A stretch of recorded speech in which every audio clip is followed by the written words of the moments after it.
Have you ever looked around your workplace and thought, how is this person still employed? They are late, disorganized, always causing problems, but they are still there. Meanwhile, you look around and there are people who work hard, who actually stay consistent and always do the right thing. However, they are stressed, overlooked, or labeled difficult. And at some point you start asking yourself, does performance even matter? Well, here is the truth. This is not random, and once you understand what is really happening, you stop taking it personally. In today's video, I am going to break down why bad employees survive. What game are they actually playing?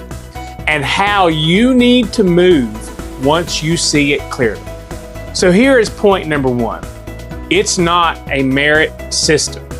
Most people believe the workplace is actually fair. You work hard, you perform well, you get rewarded, and that sounds good. But it is not how most organizations actually operate. Workplaces are not just performance systems. Sometimes they are actually political systems. Performance matters, but perception and influence often matter more. So if you evaluate everything through fairness, you are actually going to stay frustrated. Instead, start asking this: who has the influence? Who controls perception? Who is protected? Because that is the real game. Point number two, protection changes everything. And once protection enters the picture, logic leaves the room. Some employees are not judged by the same standard. And you may ask this question, well, why is that? It's because of proximity to power. They may be considered or labeled favorites, or maybe even it's just because they're long-term employees, or they're connected to the leadership, or tied to key relationships. That protection gives them room others don't have. So you have to separate two things. You have to separate performance, and number two, you have to separate protection, because really they are not the same. Point number three, they manage up.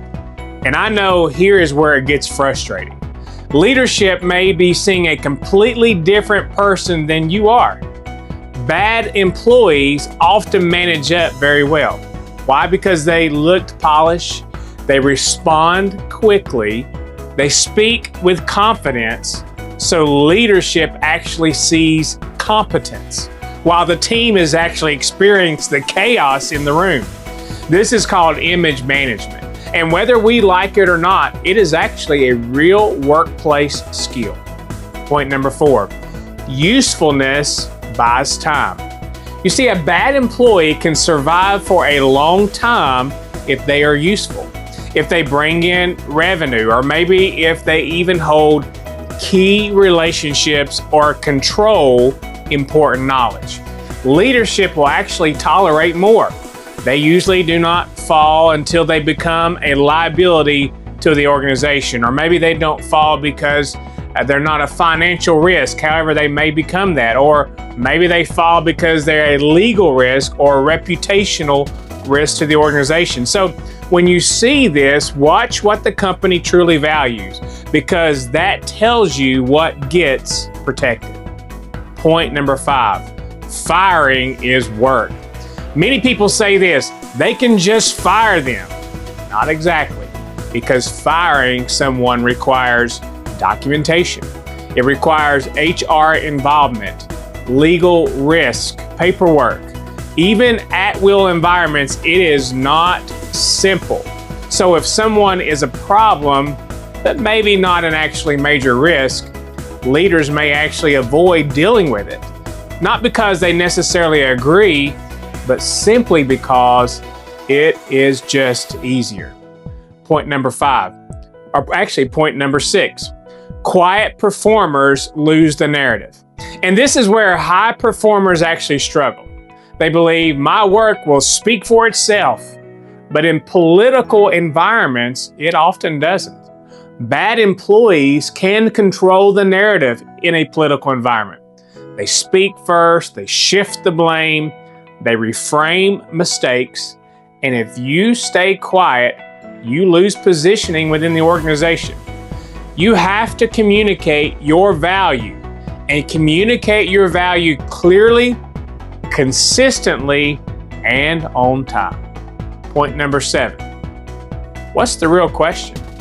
So the real question is not, why are they still here? There is actually a better question, and that is, what game are they playing that I am not?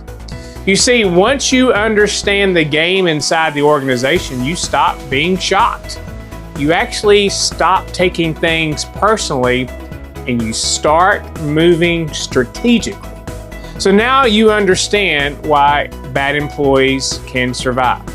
They can survive through protection, survive through perception, survive through usefulness, survive through paperwork, and survive through politics. That's just the reality.